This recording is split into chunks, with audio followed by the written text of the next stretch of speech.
네, 여러분 때문에 행복합니다. 네, 반갑습니다. 처음 뵙는 예. 아까 밖에서 인사만 잠깐 드렸는데, 그죠? 네, 반갑습니다. 네, 바로 지난 시간 이야기 볼게요.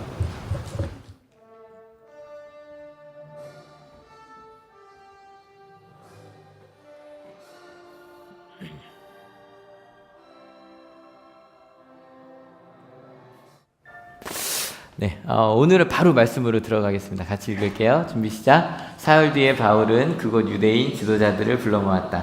그들이 모여 있을 때 바울은 이렇게 말하였다. 동포 여러분, 나는 우리 결례와 주상들이 전하여 준 풍속을 거스르는 일을 한 적이 없습니다. 그런데도 나는 죄수가 되어서 예루살렘에서 로마 사람의 손에 넘겨졌습니다. 저희가 지난주에 이 얘기했었어요. 로마에서 바울이 가장 먼저 한 일이 뭐였냐. 실은 재판 준비한 게 아니라 복음을 전하는 일을 했다. 그러니까 실은 우리가 좀 시간을 내서 가장 먼저 한 일이 우리 가운데 아마 우선순위일 거다. 이번에 어때요? 그 한 3, 4일 좀 좋으셨죠? 그죠? 잘 쉬었다. 5일 동안, 4일 동안 잘 쉬었다. 목요일도 출근했다. 네. 그 목요일날 요 근처에 어디 밥 먹으러 갔더니 시청 직원들이 모여있더라고요. 그래서 우리 뭐냐 막 이러면서 밥 먹는 걸 봤는데, 그래도 아마 괜히 바쁜 일정 중에 계시다가 아마 보니까 놀러 가는 분들도 많고 쉬는 것도 많고, 또 시간을 내어 쉬는 것 정말 필요하잖아요. 그래서 누구와 함께 하는가. 아마 우리 가운데 우선순위가 무엇인가 한번 생각해 볼 필요가 있는 것 같아요.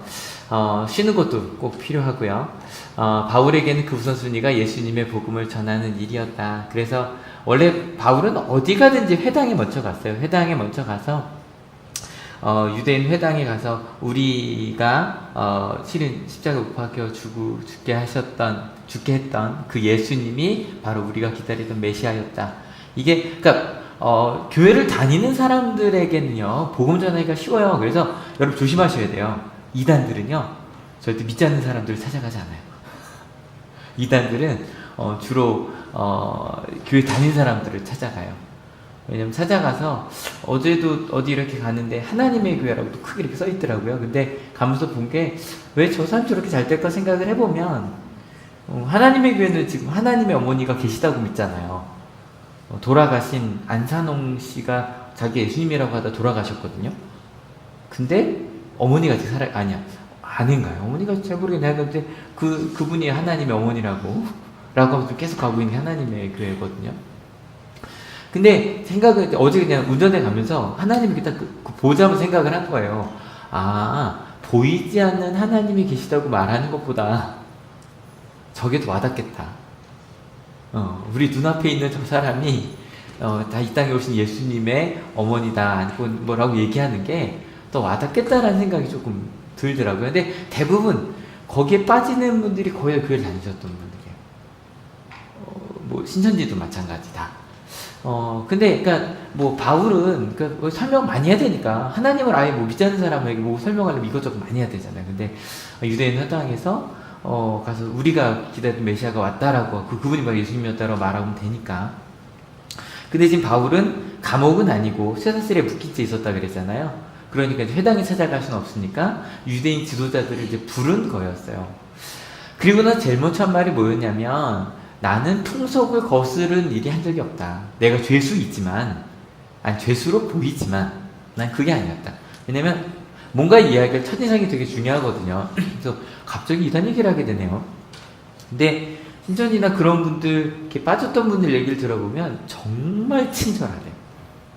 정말 그 가정사를 다 찾아다니고 밥도 굉장히 많이 사주고 청년들한테 가서, 게다가 또 잘생긴 남자가 와서 막 그런데요. 그래서 괜히 밥도 많이 사주고 친절하게, 첫인상이 중요하잖아요. 그래서 나 우리를 저렇게 정말 실제로 삶으로 저렇게 챙겨주는구나. 그 사람들이 하는 말은 따라다니게 되는 거예요. 이해가 되시죠? 근데 문제는 지금 바울은 죄수란 말이에요. 첫인상 좋겠어요, 안 좋겠어요? 안 좋아요. 만나러 갔더니 쇠사슬에 묶여 있어요. 보기 좋아요, 안 좋아요? 당연히 안 좋아요. 게다가 지금 여긴 로마는 이민사회잖아요. 유대인들이 가서 있는, 그러니까 적진 않았다. 유대인들 자체가 워낙 이미 흩어진 지 오래됐어요. 그래서 뭐 알렉산드리아도 그렇고 그 이집트에 그 유력한 도시들에 굉장히 많이 이미 유대인들 공동체가 있었고 때문에 그 이민 사회에서 그러니까 생각해봐요.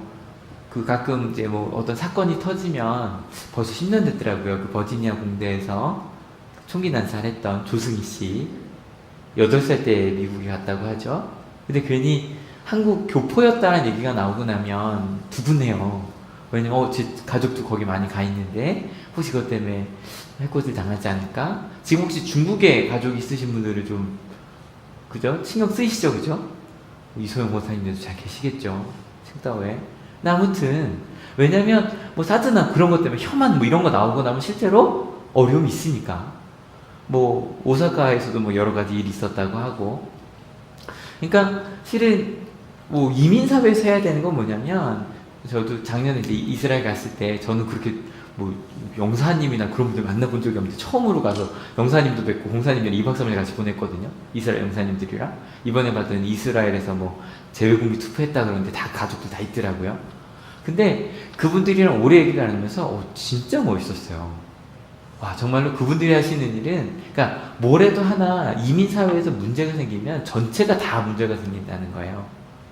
근데 문제는 지금 한 사람이 유대인 한 사람이 황제한테 재판을 하겠다면 그러니까 재판을 상소해서 와 있는 거 지금. 그러니까 신경이 쓰일 수밖에 없는 거예요. 게다가 유대인들에게는 가장 위험한 신성 모독에 그러니까 뭐 성적 모독이라는 죄로 와 있는 거예요. 그래서 바울이 굉장히 조곤조곤하게 그러니까 첫인상이니까 이렇게 얘기를 합니다. 같이 한번 읽어볼게요. 준비 시작. 로마 사람은 나를 신문하여 보았으나 사형에 처할 만한 아무런 근거가 없으므로 나를 놓아주려고 하였습니다. 그러나 유대 사람이 반대하는 바람에 하는 수 없이 내가 황제에게 상소한 것입니다. 나는 절대로 내 민족을 고발하려는 것이 아니었습니다. 황제에게 상소했지만 그게 로마 사람도 무죄로 했던 거고, 그리고 중요한 건 내가 지금 봐요. 유대인들이 지금 재판을 걸었는데 황제까지 왔단 말이에요. 그러면 이렇게 생각할 수 있겠죠. 유대인들이 틀렸다고 지금 재판하는 것처럼 보일 수도 있단 말이에요. 근데 유대인을 걸고 넘어가지 않는 건 아니다. 되게 조심스럽게 말하는 게 보이시죠? 되게 조심스럽게. 그리고 마지막으로 결론처럼 이렇게 말했습니다. 지난주 같이 읽었던 부분이요. 같이 읽어봅니다. 준비 시작. 이런 까닭으로 나는 여러분을 뵙고 말씀드리려고 여러분을 오시라고 청한 것입니다. 내가 이렇게 쇠사슬에 매여 있는 것은 이스라엘의 소망 때문입니다. 여러분, 쇠사슬과 이스라엘 소망 진짜 정말 정반대된 얘기 같지 않으세요? 그죠? 쇠사슬에 묶여있는 사람이 좀 소망을 얘기하고 있단 말이에요. 근데 이스라엘 사람들은 이게 좀 익숙했어요. 이스라엘의 소망이 생긴 이유가 나라를 잃어버린 이유부터였거든요. 빼앗긴다니까 그 고난 속에서 우리를 하나님의 나라같이 회복시킬 그분을 믿고 있었기 때문에 내가 쇠사슬에 묶여 있지만 하나님의 나라의 소망을 말한다고 했을 때 이스라엘 사람들은 우리가 꿈꾸던 일이 드디어 일어날 수 있겠다는 생각을 할 수 있었던 거였어요. 여러분, 오늘 주제를 제가 또 소망 2라고 했어요. 소망은 기꺼이 뭐 하는 거다? 기대하는 거다. 여러분, 혹시 무엇을 기꺼이 기대하십니까? 정말로 하나님의 나라를 기꺼이 기대하십니까? 실은 아무튼 그래서 바울은 이 정도 얘기를 하고 나면 실은 얘기할 때 제일 중요한 게 뭐냐면 저 사람 얘기를 듣고 싶다는 생각이 들어야 되거든요. 듣고 싶은지 모르겠네요. 근데 하여간 이스라엘 사람이 얘기를 하자마자 듣고 싶었을 거예요. 우리가 기대하던 하나님의 나라. 여러분, 여기 부모님인 분들은 아까도 부모 교육 이제 또 한다고 돼 있는데 많이 오세요? 제가 착한 척하지 않고 말씀할 수 있는 들은 밥을 알려드릴게요. 꽤 괜찮은 강사예요.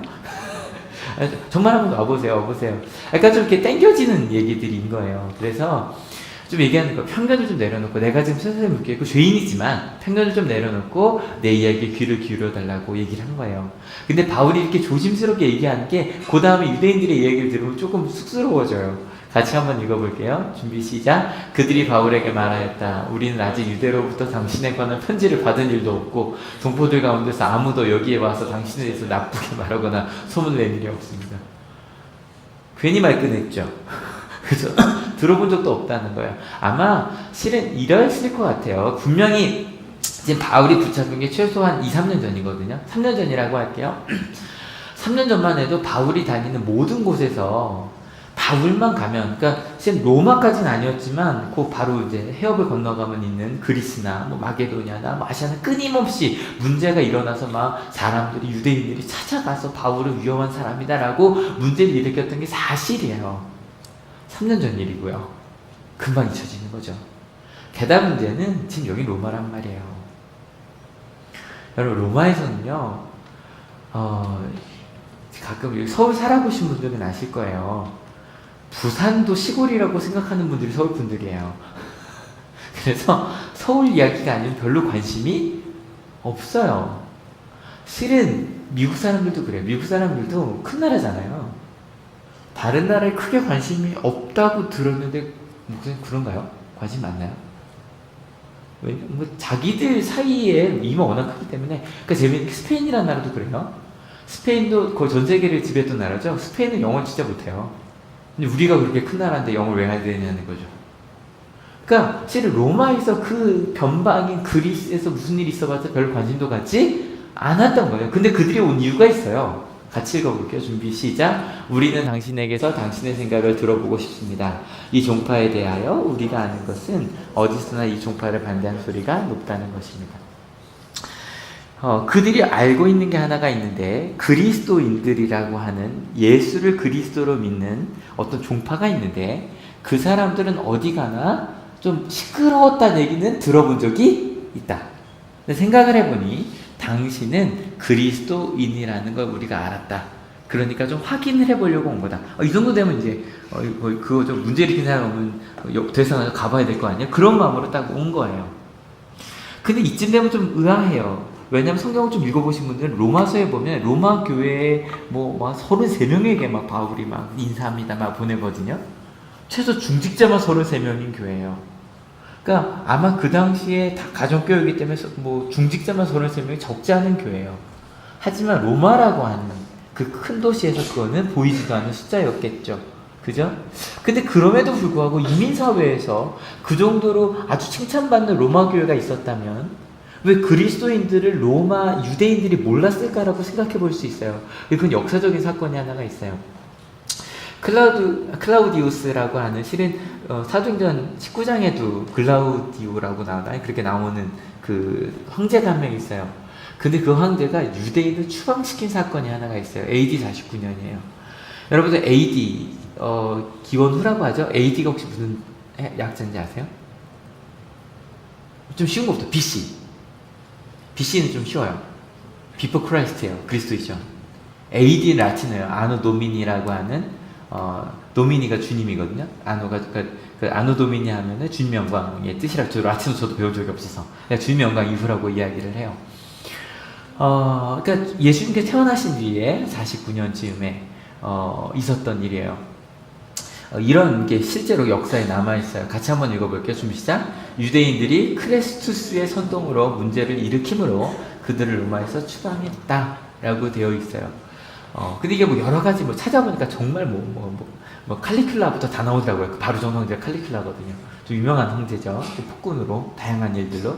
근데 폭군으로 알려진 것들이 대부분 뒷얘기가 되게 많은 거예요. 아무튼 근데 여기 딱 보니까 여러 가지 해석들이 있는데 이 크레스투스라는 단어 자체가 조금 비슷한 단어가 있죠. 그리스도라고 하는 단어의 원어가 크리스토스예요. 좀 비슷하죠. 그래서 어떤 사람들은 그 당시에 문제를 일으킨 사람들이 그리스도인들이다라고 보기도 해요. 아니기도 해요. 그건 잘 모르겠어요. 아무튼 이것만 생각하시면 돼요. 아무튼 무슨 일이 있었든지 유대인들이 AD 49년에 로마에서 한 12,000명인가가 다 쫓겨났다고 하거든요. 꽤 큰 거죠. 그죠? 다 쫓겨났다 그래요. 그리고 나서 그럼 생각해보면 그 전에 로마 교회가 있었다면 그 로마 교회는 이방인도 있고 유대인도 있었겠죠. 그죠? 근데 유대인들이 다 나갔어요. 그럼 누구만 남아요? 이방인만 남았을 거예요. 아마 그 추방돼 있는 동안에 당연히 교회는 이방인들이 모여있는 그런 교회였을 거예요. 나중에 AD 54년에 클라우디우스라고 하는 황제가 죽어요. 그것도 죽는 이유도 여러 가지가 있다 그러고 아무튼 죽어요. 독살로 죽어요. 죽고 난 다음에 네로 황제가 됩니다. 아직 네로 황제가 박해를 일으키기 전이었고 네로 황제 때 사람들이 유대 공동체가 다시 돌아왔어요. 그러니까 실은 여기 돌아와 있는 사람들이 생각할 때는 교회라고 했을 때 아마 왔어도 다들 좀 쉬쉬하고 있었겠죠, 그죠? 오랜만에 돌아왔으니까 유대 공동체에 있었을 거니까 아마 제가 지난주에 얼뜻 그런 얘기를 좀 했었는데 무슨 얘기를 했었냐면 로마 교회가 그렇게 유대인 공동체에서 큰 역할을 하지 않았던 것 같다라고 말씀드렸던 게 이것 때문에 그래요. 그리스도인들이 누군지도 몰랐으니까 아마 유대인들 자체도 오랜만에 왔으니까 쉬쉬했을 것도 같고 아니면 이방인 중심으로 다 재편이 되어 있어서 왜냐면 브리스길라 어글라라고 하는 로마 교인이 벌써 나와서 딴 데서 정착하고 바울의 동지가 되어 있었으니까 이해가 되시죠? 아무튼 그랬었어요. 좀 더 읽어볼게요. 준비 시작. 그들은 바울과 만날 날짜를 정하였다. 그날에 더 많은 사람이 바울의 숙소로 찾아왔다. 그는 아침부터 저녁까지 그들에게 하나님의 나라를 엄숙히 증언하고 모세 율법과 예언자들의 말을 가지고 예수에 관하여 그들을 설득하면서 그의 속내를 터놓았다. 그리고 나서 저녁 때 모였나 보죠. 근데 다시 밤에 다른 날짜를 다시 잡아서 그들이 모였어요. 모여서 이제 바울이 좀 길게 아마 쉬는 날이었나 보죠. 아침부터 저녁까지 길게 이야기를 해요. 아마 바울은 진짜 신났을 거예요. 유대인들을 데려다 놓고 여러분 저 설교할 때 보면 좀 신나 보이죠? 그죠? 정말 신나 보이죠? 저 수업하는 거 보신 분들은 아실 거예요. 앞에서 별짓을 다 해요. 왜냐면 저 정말 좋아요. 하나님 말씀 전하는 게 진짜 좋아요. 아마 바울도 그랬을 거예요. 시간 가는 줄 모르고 열심히 말씀을 전했을 거예요. 근데 결론은 이렇게 됐어요. 같이 읽어볼게요. 준비 시작. 더러는 그의 말을 받아들였으나 더러는 믿지 않았다. 뭐 쉽게 생각하실 수 없고 당연하지. 뭐 예수님 말씀다고 다 믿나? 라고 생각하실 수도 있는데 실은 여기서 이걸 이제 좀 물어봐야 돼요. 드디어 사도행전이 끝나거든요. 28장이 끝나고 아직 2번 더 할 거긴 한데 거의 막 지금 벌써 28장만 오늘이 네 번째인가요? 오늘이 벌써 네 번째인데 근데 도대체 왜 그들은 유대인들은 예수님을 받아들이지 않았냐 또 자세한 얘기 다음 주에 할 거예요. 하지만 거기에 대한 키워드가 다음 주에 마지막 절에 나와 있어요. 같이 읽어볼게요. 준비 시작. 그러므로 여러분은 하나님이 이 구원의 소식이 이방 사람에게 전달되었음을 알아야 합니다. 그들이야말로 그것을 듣고 받아들일 것입니다. 역시 좀 지겹죠. 갑자기 유대인들이 예수님께서 말씀하신 그 하나님의 나라 너무너무 좋은 거예요. 우리가 드디어 기다리고 기다리던 메시아가 오셔서 하나님의 나라가 이 땅에 이루어질 거다. 너무너무너무 좋게 잘 듣다가 갑자기 그들은 항상 이때만 획 돌아요. 누구 얘기만 나오면? 이방인 얘기만 나오면. 이방인들이 복음을 받아들인다는 얘기만 나면 그 사람들은요 획 정신이 나가는 것 같아요. 도대체 왜 그런가요? 도대체 왜 유대인들은 이방인 얘기만 나오면 그럴까요? 정말 사도행전 내내 그랬고 사도행전 내내. 예수님께서 우리가 기다리던 메시아라고 이야기했을 때 심지어 우리가 예수님을 죽였다고 해도요 사도행전 2장에 보면 3,000명이 사도행전 5장에 보면 5,000명이 하루 예수님을 받아들여요. 그리고 막 아름답게 핍박이 있어도 성장해요. 근데 이방인도 그 하나님의 나라에 들어갈 수 있다라고 하는 순간부터 그들은 끊임없이 싸워요. 여러분 이 이야기 해볼게요. 지금 교회 다니지 않는 사람들도 하나님을 몰라도 하나님이 그들을 사랑하세요. 믿으십니까? 여기에 여러분이 가장 미워하는 사람을 떠올려요. 그 사람도 하나님이 가장 사랑하십니다. 믿으십니까? 아까 제가 앞에 좀 일한 가장 대표적인 신천지 또 하나님의 교회를 얘기를 했어요. 정말 위험해요. 정말 위험한 것 같아요. 교회들이 많이 쪼개졌어요. 한올교회 장점이 있어요. 거의 모든 교회를 가시면 신천지 아웃이라는 스티커가 붙어 있어요. 저희 교회는 그걸 붙일 곳이 없어요. 아시죠? 예배하는데 찾기 힘드셨죠, 그죠? 한올교회 장점 중에 하나가 예배하러 오려고 그래도 어디 산지 몰라요. 근데요, 마음속에 물어야 돼요. 혹시 교회가 그들을 미워하고 있지는 않은지. 모르겠어요. 제가 안 당해봐서 이런 얘기를 한다라고 아마 목사님들이 얘기하실 수도 있어요. 전 우리 예수님은 그들도 사랑하신다고 합니다. 믿으십니까? 레벨 몇 가지 올라간지 몰라도. 여러분, 우리가 하나님의 복은 교회 열심히 다니고 하나님께 헌금을 열심히 드리는 사람이 아니라 하나님은 모든 사람에게 복을 주신다고 원한다고 이야기를 할 때 사람들은 화를 해요. 저 지금 되게 조심스럽게 말씀드리고 있는 거예요. 되게 조심스럽게. 하나님이 정말로 우리 모두를 사랑하신다고 이야기할 때 사람들은 저 사람도요? 라는 생각이 드는 거예요. 근데 바울이 전한 복음은 정말로 하나님의 나라가 이 땅에 이루어질 거라고 믿었거든요.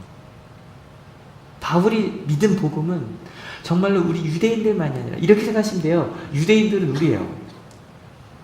주일날 이 황금 같은 연휴에 이곳에 나온 우리가 유대인이라니까요. 말씀을 따라 이 주일날 늦잠도 자지 아니하고 심지어 여러분들 그런 분들도 있을걸요. 가족들은 지금 2박 3일 여행 갔다가 오늘까지 자자 그랬는데 나 오늘 예배 가야 돼. 그러고서 하루 돌 놀고 온 거예요. 근데 우리만이 아니라 지금 아마 놀고 있을 그 사람들까지도 하나님이 사랑하신다. 바울이 끝까지 아니신 예수님도 마찬가지 싸운 게 있어요. 하나님의 나라에 들어갈 때는 하나님의 자녀가 될 때 자격이 있다 없다? 자격이 없다. 여러분 자격 받고 이 자리에 오신 분 아마 좀 그 생각을 해요. 왜 예수님께서 제자들을 그런 사람들을 뽑으셨을까? 예수님께 제자 뽑은 사람 몇 명만 얘기해 볼까요? 손도 안 씻는 어부들을 뽑았어요. 옛날에는 지금도 손 안 씻고 밥 먹으면 뭐라고 하시잖아요. 옛날에는 손 씻는 건 밥 먹는다는 건 하나님께 드린 예배예요. 하나님께 드리는 예배 때 손을 깨끗하게 씻고 먹는 게 조금 상식 있는 신앙인이라면 누구나 해야 되는 일이었어요.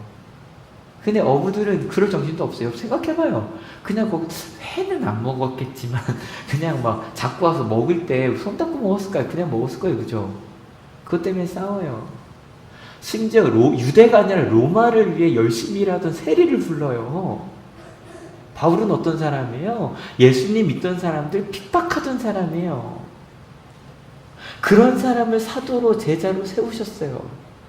왜 그랬을까 생각해보면 예수님을 믿는다는 건 하나님의 자녀가 된다는 건 어떠한 자격도 필요 없음을 보여주려고 하셨던 것 같아요. 전 삼형제 중에 막내잖아요. 가끔 물어요. 제가 목회 갔다고 형들은 이라고 목사님들 항상 물어요. 왜 막내만 목사 됐냐는 거예요. 전 생각해보면 하나님께서 낮은 자를 들어 쓰신다는 키가 작다고 낮다는 얘기는 아니에요. 제 중에 제 키도 작고 공부도 잘 못했지만 아마 저희 작은 형이 목회 잘했으면 당연하지 그렇게 공부 잘했는데 그랬을 거예요. 여러분 우린 자격 없이 이 자리에 있어요. 맞아요 틀려요? 맞아요. 오늘 무슨 주일이에요? 어린이날. 좀 있으면 애들이 막 여기 웅성거리면서 올 거예요. 실은 어린이 주일만 되면 교사대학만 하면 나누는 얘기가 있어요. 마가복음 10장에 예배를 드린데 갑자기 누가 으악 소리를 질러요. 어떻게 하시겠어요? 근데 이거 제가 할 말이 없어요. 맨날 지하니까 그저서 떠들고 다녀갖고 조용하잖아요. 아무튼 그래서 조용해. 제자들이 시끄럽다고 막 윽박을 질러서 어떻게 예배 시간에 이러냐고. 근데 예수님께서 누구한테 화를 내세요? 그 제자한테 화를 내요.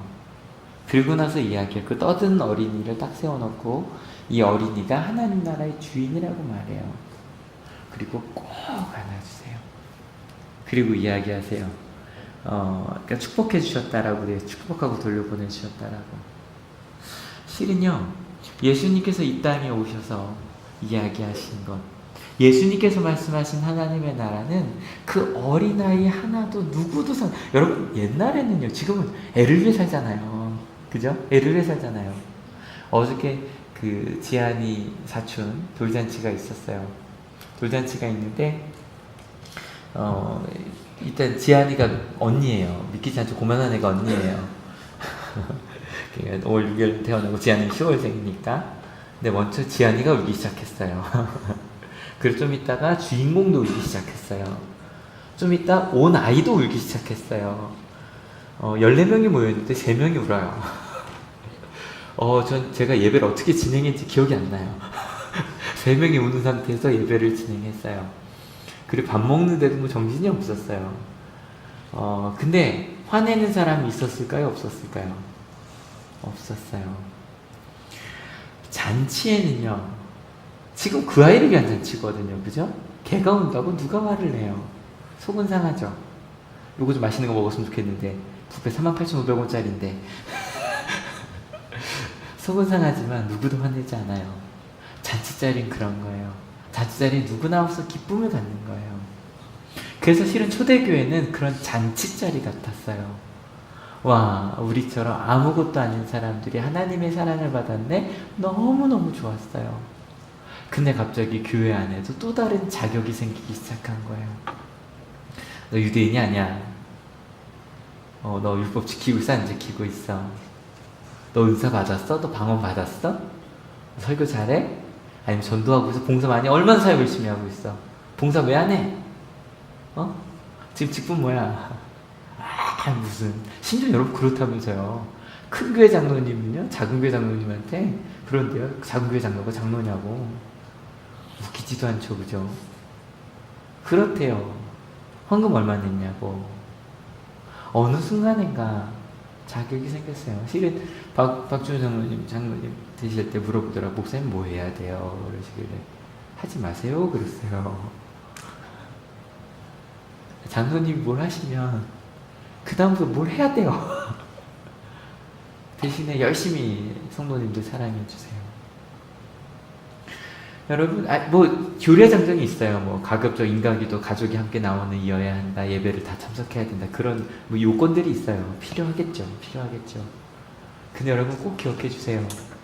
예수님께서 선언하신 하나님의 나라에 기브 앤 테이크가 없어요. 하나님이 먼저 우리를 선택하셨어. 믿으십니까?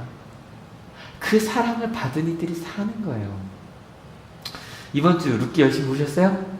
큐티 했잖아요. 근데 큐티에서 그 방송 그렇죠. 나오미가 큐티에서 자기 나오미의 이름 기억나세요? 기쁨이요.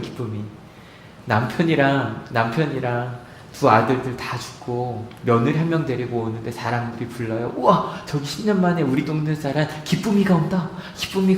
이러니까 속상한 거예요. 나는 지금 내 아이 두 아들이 다 죽었는데 내 남편도 죽고 내가 무슨 기쁨이야. 나 말하라고 부르라. 나 괴로움이라고 부르라고. 그 얘기해요. 나는 갈 때 꽉 찬 채로 갔다. 남편과 두 아들을 데리고 아주 부푼 희망을 갖고 그 모압이라는 곳이 포도 농사가 잘 되는 곳이었거든요. 아주 나는 큰 부자가 되려고 갔다. 근데 나는 지금 텅 빈 채 오고 있으니 나를 나옴이라고 부르지 기쁨이라고 부르지 마라 그래요. 그래서 나를 말하라고 불러라 그래요. 근데 좀 이 생각을 했어요. 구약 시대에도 돈 벌려고 할 때는 열심히 이제 이방 나라로 갔지만 텅 비어도 올 수 있는 곳이 이스라엘 하나님의 나라였구나. 실은 가끔 하늘교회에서 그런 얘기가 좀 있었거든요. 하늘교회에서 좋은 대학 가면 아니면 대학 떨어지면 청년 오기 힘들다고. 너무 속상했어요. 정말 그것과 상관없는 일인데 무슨 얘기인지 아시죠? 진짜 하나님의 나라는, 그러니까 여러분 구약이 되게 부족하긴 하지만 그래도 남편을 잃어도 갈 수 있는 곳이 이스라엘이었다는 거예요. 여러분 지금 교회를 한번 생각해 봅시다. 우리 하늘교회 어떨까? 우리 하늘교회는 저희 다음 달에 기아체험 캠프도 저희가 또 청년부 같이 해서 주관해서 하고 하겠죠. 하늘교회는 정말 누구나 올 수 있는 곳인가? 아프고 힘들어도 올 수 있는 곳인가? 지금 전 세계에서 가장 많은 난민을 쏟아내고 있는 나라가 어느 나라죠? 시리아죠, 그죠? 시리아 난민을 가장 많이 받아들인 곳이 어딘지 혹시 아세요? EU에서 독일이랍니다. 작년 1년에만 11만 명을 받아들였다고 합니다. 엄청나죠? 근데 여러분 혹시 저 그 얘기 듣고 너무 감동적이었어요. 11만 명을 누가 감당하나 싶으시잖아요. 어디가 제일 열심히 감당했을까요? 독일 교회요. 근데 좀 다른 거죠. 독일은 목사들이 공무원이에요. 독일은 공식적으로 기독교 국가예요. 그래서 목사가 공무원이에요. 근데 그게 아니라 실제로 독일 교회 분위기 자체가 그렇답니다. 도와야지. 요즘 뭐 종교개혁 때문에 루터교회 얘기를 좀 많이 하게 되는데, 독일 교회는 실제로 주일 예배 나오는 것과 그날 내가 봉사활동에서 봉사를 가면 그걸 하나님께 예배를 드렸다고 믿는데 하등 문제가 안 되는 곳이래요. 독일은. 그러다 보니 와, 시리아 난민들 그럼 우리가 도와야지. 열심히 도왔답니다.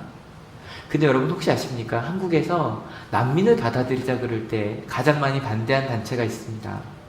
어딜까요? 교회입니다. 왜일까요? 시리아 난민들의 종교가 뭐죠? 이슬람입니다. 대부분. 이슬람이 한국에 들어오면 큰일 난다며 데모를 하고 막고 있는 게 한국 교회입니다. 독일 교회가 11만 명의 이슬람 사람들을 품은 다음에 젊은이들이 교회로 가기 시작했답니다. 아, 하나님의 나라는 이런 거구나. 그들이 다시 느끼기 시작했답니다. 여러분, 어린아이 하나를 품어줄 수 있는 것, 그리고 막 떠들고 우리가 생각할 때 쟤 왜 저래? 라고 생각하는 아이까지도 품어줄 수 있는 것, 정말로 하나님 아버지를 믿는 것, 그것이 바로 교회입니다. 근데 어느 순간인가 우리 마음속에 아, 왜 그래? 왜 그렇게까지 해야 돼? 저는요, 진짜 우리 하나님 아버지라고 믿으십니까? 아까 이야기했던 저런 사람들을 교육하면 안 된다라고 생각하는 분들이 혹시 계십니까? 여러분 혹시 가족 중에 좀 마음 아프거나 좀 속상한 가족 있습니까? 아, 쟤 때문에 우리 엄마가 늙었어 막 이렇게 생각하는, 엄마가 자기라고 생각하시는 분들이 많은 것 같아요. 부모님이 어때요? 속썩이는 자식 더 많이 신경 쓰세요? 열심히 살고 있는 자식 더 신경 쓰세요? 속썩이는. 왜냐면 마음 아프니까, 속상하니까 품어주시는.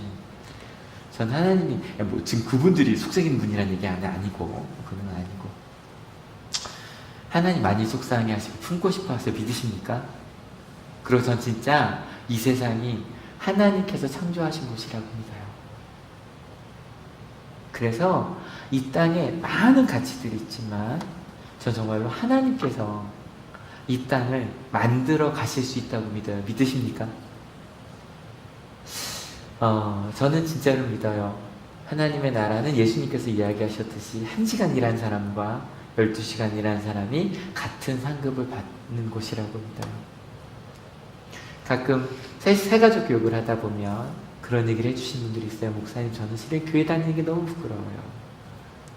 하나님 말씀대로 못 살아서, 말씀은커녕 저는 정말 지멋대로 살았어요. 부끄러워요. 저는 이 말씀 듣고 있다는 것 자체도 부끄러워요. 근데 그때마다 생각해요.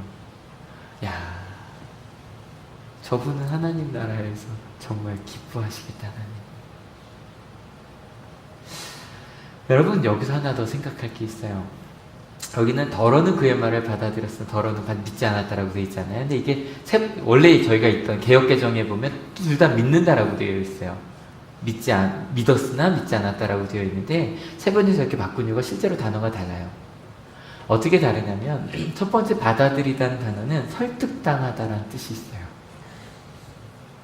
왜 설득당했다는 말 뭔지 아시겠죠? 그들도요, 거기에 와있던 유대인들도 아까 생각한 대로 유대인들만 열심히 예배하고 열심히 기도하고 헌금 열심히 드리는 사람들만 하나님 나라에 들어간다고 믿었어요. 근데 그러니까 유대인들만 들어간다고 믿었어요. 근데 바울의 얘기를 듣다 보니 맞다, 구약의 선지자도 그런 얘기를 했었지. 맞다, 우리 유대인들만 아니라 이방인들도 하나님께서 부르신다고 하셨지. 와, 그럴 수 있겠다. 설득당하신 거예요. 저는요, 여러분들이 설득당하셨으면 좋겠어요. 전도사님 들어오셔도 됩니다. 지금 아이들 왔나봐요. 네, 아이들 왔나봐요. 네, 불러주세요. 여러분, 좀 이따 들어오는 그 아이들이 정말 이 세상을 하나님의 나라로 바꿀 아이들이라고 설득당해 주세요. 근데요, 믿지 않았다란 단어 좀 달라요. 믿지 않다는 단어는 불순종하다라는 뜻이에요. 그들은 받아들이지 않았어요. 얘들 여기 앉아. 박수 한번 칩시다. 우리 아동부입니다. 아동부입니다. 네, 앉아주세요. 앉아주세요.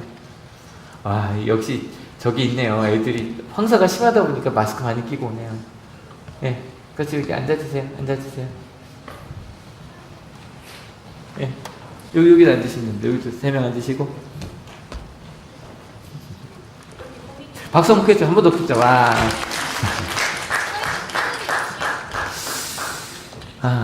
여러분, 우리 아이들 하나하나를 하나님께 정말 기뻐하실 하나님 나라의 주인으로 받아들인 설득 당해주셨어요? 좀? 설득이 되시던가요? 저는 이런 일이 있었어요. 제가 한월에 와서 합창위원대가 뭐 매년 하거든요. 근데 저는 볼 때마다 너무 속상했던 게 다 열심히 했는데 선물을 따로 주는 거예요. 1, 2, 3등만 주더라고. 너무 속상해서 제가 어떻게 해봤냐면, 여기가 옛날 강당이었거든요. 여기다가 앞에다 막 이렇게 쌌어요. 똑같은 선물을요, 어떤 건 황금색 포장지로 쌌고요, 어떤 거는 뭐 딴 걸 쌌고, 어떤 거는 그냥 신문지를 쌓아놓고 막 이렇게 놨어요. 그리고 나서 1등 나오라고 그러고 황금색 포장지로 된 걸 주고요, 2등은 그냥 포장지고 3등은 신문지로 포장된 걸 줬어요. 그리고 나머지들한테는 기념품을 나눠주는데 다 똑같은 거였어요. 가막 화를 내는 거예요. 1등은 2개 주셔야 되지 않냐고. 실은요, 그 애들 때 너무 속상했어요. 왜냐면 그러려고 한 게 아닌데. 그래서 그 다음부터는 포장지도 다 없애었어요. 그리고 다 똑같은 거 준다. 왜냐면 하나님 나라는 그렇다고 믿어요. 그래서 우리 아이들에게도 다 하나씩 드릴 거예요. 선물을 그렇게 준비했어요. 여러분, 오늘 주제 뭐였죠? 소망투. 여러분, 정말로 유대인과 이방인이 함께 갈 수 있다고 믿었던 건 지난주 말씀드렸죠? 사도행전이나 사울서신 모두 28번인데 바울 얘기한테밖에 안 나와요. 정말로 바울밖에 그 꿈을 안 꿨던 거예요. 우리 모두가 함께 하시는 건 하나님의 나라가 있을 수 있다는 것. 여러분, 하나님의 나라를 꿈꾸며 가는 우리가 됩시다. 그리고 우리 학생들에게, 부모님들께 부탁드립니다. 성적 정말 상관없잖아요. 그죠? 뭐 이것저것 뭐 속상한 거 있으세요? 그게 뭐가 중요해요, 그죠? 우리 아이인데 그 하나님의 나라를 느끼게 해주는, 그래서 그 하나님의 나라를 살아가는, 우리가 소망하는 것이 하나님의 나라가 되는 우리가 되었으면 좋겠습니다. 네, 우리 아이들 초대할게요. 우리 아이들 좀 올려주시고요. 저희 처음 오신 분도 있고 그런데 저희가 어린이 주일 때마다 우리 아동부 아이들한테요, 저희가 선물을 하나씩 준비를 좀 합니다. 성도님들이 같이 그들을 위해 기도해 주겠다고 결단하고, 이 친구들 중에 한 절반 정도는 아직 부모님이랑 같이 교회에 나오지 못한 친구들이 많거든요. 그래서 우리가 대신 기도해 준다고. 네, 쫙 서주시고요.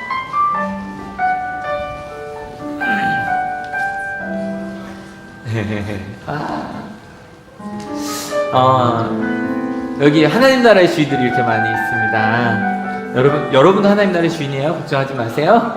이제요 할 때 아이고 우리 함께 그 약속하신 분들 나오셔서 선물 주시고 그냥 들어가지 마시고 사랑한다고 얘기하시고 잠깐 아이들 이렇게 하나씩 이렇게 자꾸 기도해 주셨으면 좋겠어요.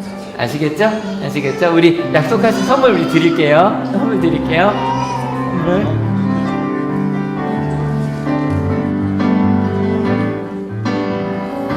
당신은 하나님의 샘. 네. 당신은 하나님의 언약 안에 있는 축복의 통로. 당신을 통한 열망이 당신을 통하여서 열망이 주께 예배하게 되리. 주께 예배하게 되리. 얘들아 사랑해 한번 크게 할까? 하나 둘 셋. 얘들아 사랑해. 박수 쳐주세요. 네, 빨리 내려가서 선물 확인하세요. 빨리 내려서 선물 확인하고 싶죠? 아유 미안. 네, 좋으네요.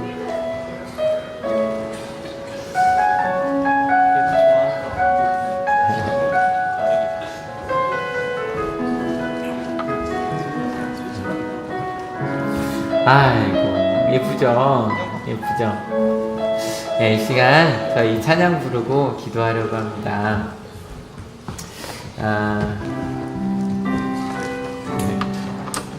아까 말씀드린 것 중에 꼭 기억해 주실 부분이 있어요. 뭐냐면 하나님께 설득당한 우리가 됐으면 좋겠어요.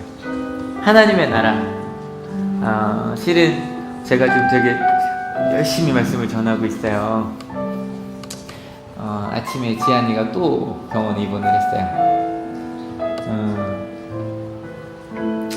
이렇게 막 조그마가 막 격려를 하는데 12월에도 한 번 했잖아요. 근데 이제 열이 안 오르는데도 이러니까 안고 있는데 막 해요. 마음이 좀 근데 여기 오면 이제 사목사가 이러는 거예요. 원래 사목사님이 지연이, 서율이 셋 담당했거든요. 오빠 빨리 저기 집에 어디 쌓아놨으니까 빨리 갖다 주라고. 속상해한다고 갖다 주라고. 그래서 막 챙겨갖고 왔어요. 예배드리라고. 근데 오면서 주신 마음이 있어요. 이상하게 지난번에는 성탄절이었고요. 이번에 어린날이에요. 얼마나 아이 하나가 소중한지 알게 해주시는 것 같아요. 근데 조심하셔야 돼요. 알려주시려고 우리 아이가 아픈 건 아니겠죠. 근데 제 마음속에 설득당하는 거예요. 하나님, 하나님께서 우리 아이의 주인이십니다. 실은 25일날 저 그런 일이 있었잖아요. 25일날 이렇게 막 아기 이렇게 눕혀놓고 와서 그때 말씀 안 드렸던 것 같아요. 말씀 안 드렸는데 세례를 주는데 갑자기 전화가 주머니에서 막 울리는 거예요. 오늘은 괜찮아요, 여러분. 왜냐면 오늘 그랬는데도 바로 아빠 알아보고 금방 막 1분 30초, 1분 짧게밖에 안 해서. 근데 작년에는 토요일날 그랬는데 주일까지 똑바로 눈을 못 떴었거든요. 막 전화가 오니까 그때 말씀드렸잖아요. 목사한테 12시에 전화 안 하거든. 웬만한 사람들은 주일날. 근데 오면서 좀 고백하면 좀 울면서 왔어요. 속상해서. 네, 어머니한테 오늘 어머니 가려고 했거든요. 같이 저희 가족들 같이 모여서 식사하려고 했는데 엄마 못 가요. 근데 눈물 너무 나는 거예요.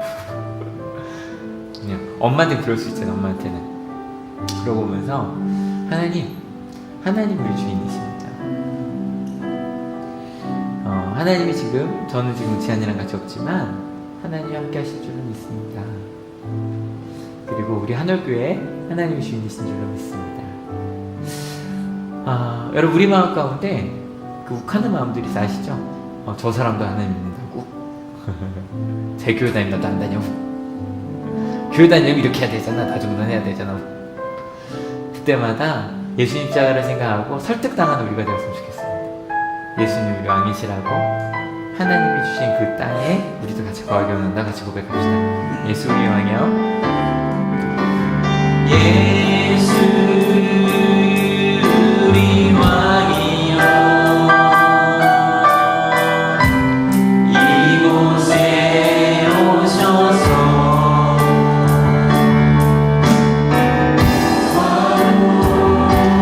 주여 임하사 찬양을 받아주소서.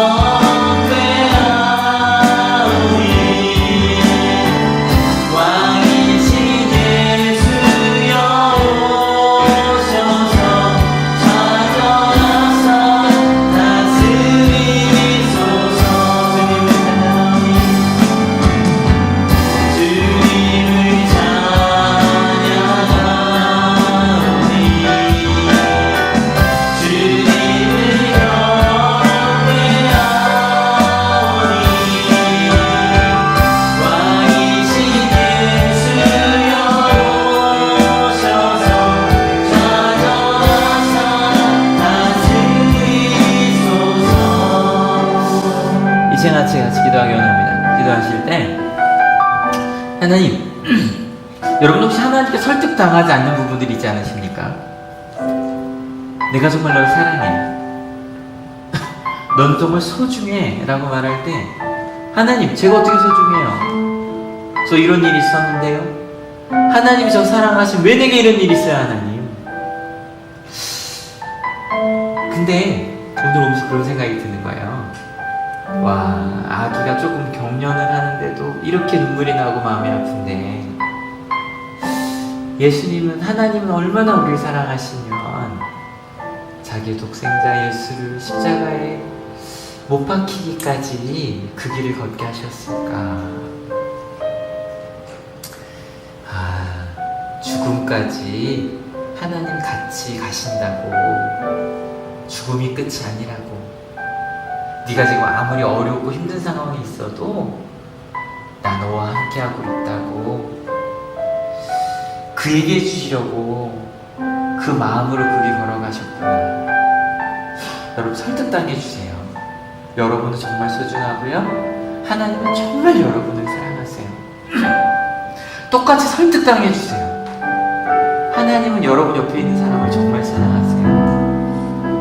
하나님을 믿지 않는 사람들도요, 너무너무 사랑하세요. 그들이 내가 사랑받고 있는 걸 몰라서 서로 막 비판하고 싸우며 살 때 하나님 너무너무 마음 아프셔서, 얘들아 서로 사랑해줘, 그래야 너희가 내 제자인 줄 알 거야. 그들은 모르잖아. 어떤 자격 없이 사랑받을 수 있는 하나님의 자녀가 된다는 건 모르잖아. 제발 그것 좀 이야기해줘. 여러분, 이 시간 주님, 나 주님께 설득당합니다, 그렇게 기도합시다. 내가 정말 소중한 존재라고, 지금 하나님 나와 함께 하신다고. 때로 아프거나 힘들거나 어려움 중에 계시니까 그래도 하나님 나와 함께 하시면 믿는다고, 죽음이 끝이 아님을 난 믿는다고. 그리고 또 기도합시다. 설득당합시다. 지금 나와 함께하는 사람들 하나님 정말 사랑하신다고, 있는 모습 그대로 사랑하신다고, 어린아이 하나를 있는 모습 그대로 사랑하시고 꼭 품어주시고 이 사람이 하나님 나라의 주인이라고 말씀하셨던 것처럼 정말 그렇다고, 그렇게 하나님 설득당합니다. 사랑하겠습니다. 같이 기도하기 원합니다. 같이 기도하시겠습니다. 주님,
어떻게 나 같은 걸 하나님이 사랑하실까?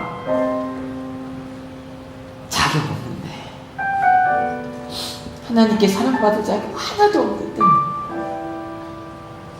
나 같은 것을 위해 하나님이 죽으셨다니 말도 안 돼. 그런데 다시 생각을 해봤더니 사랑하셔서 그런 것 같습니다. 우리는 그 정도밖에 기브앤테이크로밖에 사랑을 생각하지 못하지만 아버지의 사랑으로 생각을 해보니, 어머니의 사랑으로 생각을 해보니 충분히 사랑하셔서, 아들이기 때문에, 딸이기 때문에 그러실 수 있으셨을 것 같습니다. 주님, 이제 나 같은 걸, 이렇게 부족한 죄인인 나를 하나님이 사랑하신다는 말에 설득당하기로 주님 고백합니다. 그리고 또 설득당하겠습니다. 내 옆에 있는 사람들, 어떻게 이 사람이 그래? 어떻게 집사가 권사가 저래? 어떻게 저 나이 먹고도 저래? 내 마음속에 용서하지 못하던 사람들, 그 사람들도 하나님께서 너무너무 사랑하셔서 몰라서 그래. 자기가 얼마나 소중한지 몰라서 그래. 그래서 그렇게 욕심 챙기며 사는 거야. 얼마나 소중하고 사랑받기 위해 태어난 존재인지 몰라서 그래. 네가 좀 와서 전해줘. 느끼게 해줘. 독일 교회처럼 구약과 신약에 나온 내가 누구였는지 좀 기억해줘. 약한 자의 하나님, 아파하는 이들의 하나님, 울고 있는 자의 하나님, 고아와 과부의 하나님. 구약 내내 쓰여 있었잖아. 예수님이 제자들이 그 길 갔잖아. 너도 가서 그렇게 품어줘. 하나님, 이 예배를 끝나고 만나는 모든 사람들이 하나님의 사랑받은 아들이고 딸임을 알기로, 그렇게 고백하기로 결단합니다. 설득당합니다. 주님, 그렇게 설득당한 만큼 이번 한 달 가정의 달입니다. 우리가 만난 우리 자녀들도 세상의 기준이 아니라 정말 모두가 소중한 그 하나님의 나라, 나를 품어주셨듯이 우리도 그 하나님의 사랑, 우리 자녀를 품고 기도하고 부모님을 품고 사랑하고 형제들과 함께 가는 그런 우리 하늘교회가 되게 하여 주시옵소서. 하나님, 이 자리에 올 때 그저 오지 않냐고 귀한 손길을 가져온 이들이 있습니다. 주님 아시지요? 그 손길 안에 담긴 또 그곳에 담지 못한 많은 마음들이 있습니다. 주님께서 아시고 채워주시고 응답하여 주실 줄로 믿습니다. 그렇게 하나님께 설득당하겠다고 결단하는, 설득당하기 위해서 감사하다고 고백하는 하나님의 귀한 자들 머리 위에 예수 그리스도의 사랑과 하나님의 은혜와 성령 하나님의 인도하심이 지금으로부터 영원토록 함께하옵시기를 간절히 축원하옵나이다. 아멘. 네, 하나님께 감사의 박수 드립니다. 아멘. 네, 자리에서 일어나셔서요, 같이 찬양합시다.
하루 나로부터 시작되리